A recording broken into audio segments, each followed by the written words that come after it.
और इन चुनावों में महाराष्ट्र की छोटी बड़ी सारी राजनीतिक पार्टियों ने अपनी ताकत झोंक ली है।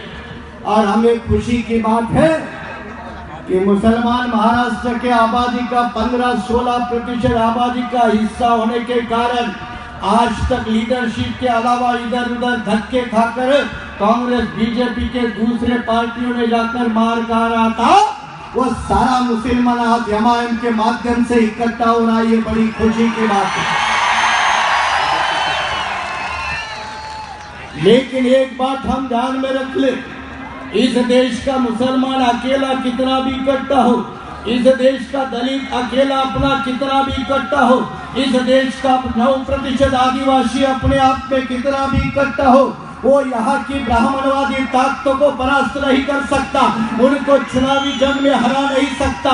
और इसीलिए हमें आपस में गठजोड़ बनाकर एक मुत्तहिदों के ताकत के रूप में जब उभरेंगे तो इनको चारों मैदान में। बात सिंपल है, बात बहुत सिंपल है।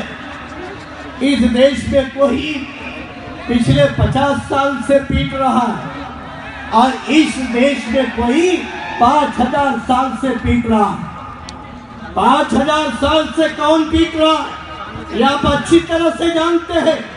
और पिछले 50 साल से कौन पीट रहा है, अब 65 साल हो गए वो पीट रहा है, जिसका जिक्र बार बार सच्चर कमीशन की रिपोर्ट करती है, महाराष्ट्र के प्रोफेसर रहमान कमीशन की रिपोर्ट करती है, कई सारे दस्तावेज करते हैं।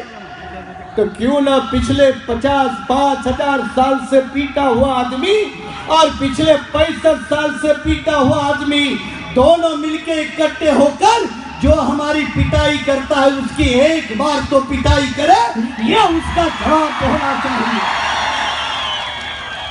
इसलिए बहुजन रिपब्लिकन सोशलिस्ट पार्टी के माध्यम से पिछले 1 साल से महाराष्ट्र में कई जगह पर बीआरएसपी और एमआईएम मिलके कई नगर परिषद में चुनाव लड़े, कई महानगर पालिका में चुनाव लड़े हैं, पूना में भी, पिंपरी चिंचवड में भी लड़ने वाले हैं, नासिक महानगर पालिका में लड़ने वाले हैं, नागपुर महानगर पालिका में लड़ने वाले हैं। और मुझे खुशी की बात है कि हमारे सीनियर असीमुद्दीन ओवैसी साहब हो या अकबरुद्दीन ओवैसी साहब हो, वो महाराष्ट्र की राजनीति में एक बहुत अच्छी तरह से दखल अंदाजी दे रहे हैं। इससे बहुत लोगों के